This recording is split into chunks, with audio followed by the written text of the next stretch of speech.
அனைவருக்கும் வணக்கம். இந்த பதிவில் மந்திரம் பலிக்குமா? அது எப்போது பலிக்கும்? நிச்சயமாக நாம் சொல்லும் மந்திரம் பலிக்கும்.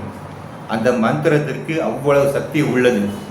அதாவது மந்திரம் சொல்லும் போது சில விதிகள் உண்டு, அதை கடைபிடிக்க வேண்டும். அது என்ன விதி என்றால், முதல்ல அந்த மந்திரம் சொல்லும் போது அந்த மந்திரத்தின் மேல் நல்ல நம்பிக்கை வேண்டும், பற்று வேண்டும். இது 1வது விதி. 2வது பார்த்தோம்னா, நமக்கு மந்திரம் சொல்லிக் கொடுத்த குரு ஆச்சாரியர், அவரை நன்றாக நினைக்க வேண்டும், அவரை முதலில் வழிபட்டு கொள்ள வேண்டும். 3வது பார்த்தோம்னா, அந்த மந்திரத்துக்கு உரிய தேவதை இருக்கும், அந்த தேவதையை நாம் நினைத்து தியானம் பண்ணிக்கொள்ள வேண்டும். அப்போதுதான் அந்த 3 விதிகளை நாம் கடைபிடித்தால்தான் அந்த மந்திரம் நமக்கு பலனை கொடுக்கும். அதாவது ஒரு காலத்தில், அதாவது நான் சொல்கிற முந்தைய யுகங்களில் உள்ள ரிஷிகள் முனிவர்கள் எல்லாம் மந்திரம் சொல்லும்போது அந்த மந்திரத்துக்குரிய தேவதை ஆச்சாரியர் இவரையெல்லாம் நினைத்து கொண்டு அவர்கள் மந்திரம் சொன்னார்கள்.